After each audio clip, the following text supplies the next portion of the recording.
La pitié n'existe pas dans ce dojo, n'est-ce pas? La pitié n'existe pas chez Robot des Bois Chronicles, n'est-ce pas? Oui, Sensei YouTube.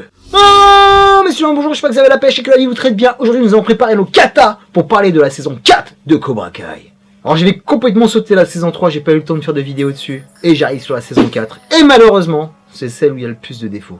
Il y avait une vraie montée en puissance par rapport aux deux premières saisons sur YouTube. J'avais kiffé cette période parce que j'étais seul à regarder Cobra Kai à l'époque parce que y a que moi qui avait l'abonnement YouTube. Que j'ai l'impression d'avoir contribué à son succès. En fait, non, n'importe quoi, parce que c'est tellement bien Cobra Kai que t'as même pas besoin de moi pour aller mater ce truc-là. C'est tellement kiffant pour les petits comme les grands. Et ça a plus que bien fonctionné. Cette série est un phénomène qui est mérité. J'ai kiffé cette saison 4, même si j'ai quelques contrariétés. Sortons le tatami de la critique. En même temps, c'est pas facile d'être aussi parfait, pas facile d'être tout le temps au top. Cette saison 3 m'avait donné un véritable sommet, surtout par rapport à cette fin. J'étais super excité. Véritable climax émotionnel qui allait ouvrir sur cette saison 4. Et là aussi, ça fonctionne avec la grande force de ramener de l'ancien pour en faire du nouveau. Comme le retour de Terry Silver qui fait référence à Karate Kid numéro 3 qui fonctionne du feu de Dieu. Et ils prennent le temps par rapport à ce personnage. On a pu voir son évolution. On a pu voir qu'il était complètement différent de ce qu'on avait vu dans le 3. Il a laissé le karaté derrière lui et les vieux démons du Cobra reviennent dans son sang pour être encore plus fucked up que dans l'épisode numéro 3. Qu'est-ce que c'est bon sang. Il joue parfaitement avec les différences, comme on l'a vu entre Johnny et Daniel, là entre John Kreese et Silver. D'un côté le puriste et de l'autre le capitaine d'industrie qui va aller bien au-delà du tatami pour écraser la concurrence. Le mec est vicelard. D'autres personnages qui existaient, qui étaient plutôt en arrière-plan, on leur donne un peu plus de matière. Comme la maman, on la découvre un peu plus, j'ai beaucoup aimé le côté social qu'elle a par rapport à Tori par exemple. Autre chose qui fonctionne bien par rapport à cette série et même par rapport à ces films, c'est le bully style de Cobra Kai. Une hagra qui est complète, qui est tellement bien foutue, ils arrivent tout le temps à te foutre la rage avec ces personnages qui ont envie de rentrer dans l'écran et les défoncer. Et là les rôles sont très intéressants avec le personnage de Kenny. Dès les premiers épisodes il va s'en prendre plein la gueule et là, surprise par rapport au fils Larusso, et ça c'est très bien comme postulat. Parce qu'à la base, tu voyais très bien dès les premiers épisodes que c'était un jeune ingrat, mais là, c'est encore pire. Et c'est très bien que ça se retourne par rapport à Daniel, parce que ça n'a jamais été très clair son histoire, avec cette théorie que c'était lui la brute, et là, c'est encore très bien distillé. Et pour en revenir par rapport au personnage de Kenny, tu vois son évolution, tu vois que le mec, il est complètement désemparé, et tu vas le transformer en bête de combat maléfique. Un jeune acteur qui rentre dans sa zone, on dirait qu'il est possédé à la fin, le pauvre. Et malheureusement, au niveau des nouveaux persos, il n'y a que lui qui fonctionne bien, parce que tu nous en présentes plusieurs après, mais malheureusement, tu les rushes. Et c'est là que le bas blesse sur cette série. Parce qu'il y a une surabondance de personnages. T'as tous les jeunes que t'as mis en place sur les premières saisons. T'as les personnages secondaires. T'essaies d'en rajouter sur la saison 4 au forceps. Dans deux nanas très intéressantes, dans une que je kiffais, qui avait toutes les références par rapport au sport de combat, c'était génial. Elle parlait de Bloodsport, elle parlait de Best of the Best. Mais malheureusement c'est trop court, tu veux pas faire une dizaine d'épisodes d'une demi-heure pour mettre tous les enjeux en place, toutes les embrouilles, parce que c'est une série embrouille Cobra Kai, ça n'arrête pas. Et là aussi gros défaut, il y a de la redondance, surtout au niveau de la relation entre Johnny et Daniel. Tu comprends que leur association, dès le début, ne peut pas fonctionner. Parce qu'il y a tellement d'ego, les mecs sont tellement têtus, que oui ça va finir par s'embrouiller, et carrément il y a un combat qui était super sympa, avec une des séquences cultes de l'année 2022. Le training montage sur la musique de Rocky IV, bordel, de Johnny Lawrence, c'était un kiff total. Tu vois que le mec il s'éclate, il va se taper contre les vagues. Peut-être que j'aurais voulu être là sur le plateau. Bref, ça défoncé, mais le reste ça suffit pas quoi. C'est répétitif et à un moment on en a marre. Faites la paix, tuez-vous une bonne fois pour toutes et on passe à autre chose. Et toujours dans le rush, des évolutions de personnages que tu vois pas arriver. Moi j'accepte tout ça, je comprends le côté paternel de John Kreese, mais tu vois pas arriver le truc.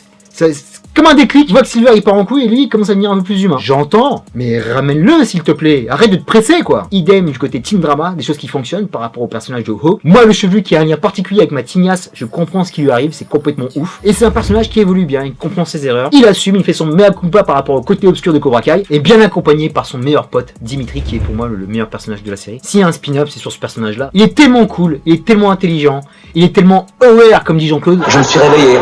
Et quand tu te réveilles, tu te dis mais qu'est-ce que je fais dans ce... Et tu peux réussir.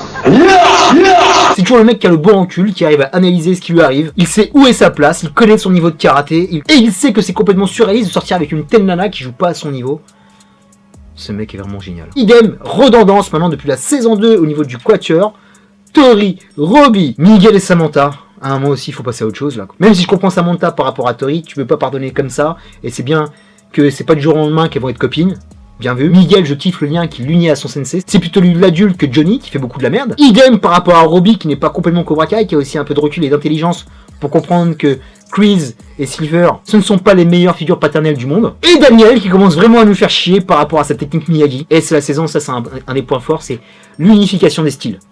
Il y a beaucoup de progrès au niveau karaté, mais au niveau des techniques, je vois que les acteurs ils sont de plus en plus engagés, ils sont de plus en plus athlétiques. J'ai pu voir le making of training, la gestuelle est de plus en plus assurée. Idem au niveau des combats qui sont vraiment dynamiques et bien montés. Et j'aime beaucoup les différences de mentalité entre Miyagi-Do et les Eagles. Mais malheureusement, comme on n'a pas le temps, tu rushes au niveau du training. À un moment, il y a Samantha et Miguel qui doivent apprendre des nouvelles techniques au niveau des kicks. Il y a des pastèques, on n'a jamais vu ce que c'était que ces kicks. Puis le gros problème, c'est que tu nous donnes 2 épisodes sur le tournoi, c'est génial, le tournoi il est vraiment kiffant.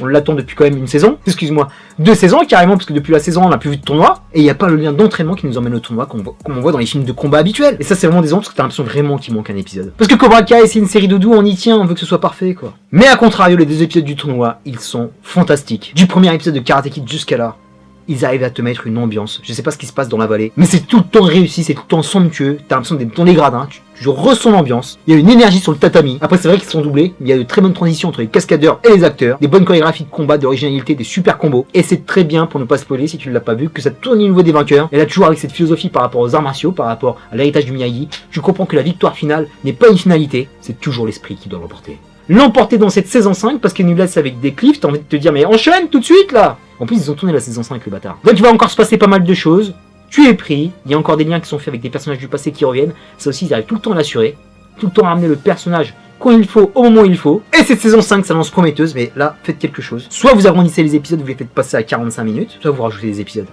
Arrêtez de vous presser parce qu'on est en kiff nous. Terminus pour cette saison 4 de Cobra Kai. Je te dis à très bientôt pour de prochaines vidéos. D'ici là, porte-toi bien. Merci pour tes likes, tes partages, tes commentaires. Qu'est-ce que tu as pensé de cette saison? Est-ce que tu kiffes comme moi? Est-ce que tu penses que c'est la fin? C'est vrai qu'il faudrait peut-être arrêter. Hein. Là, 1 ou 2 saisons, pas plus. Plein de gros bisous, plein de punch. Peace and love. The soul of the valley is on the line. Have the Man Boys filled you in on the whole Mortal Enemy Karate Dojo battling for the soul of the valley thing?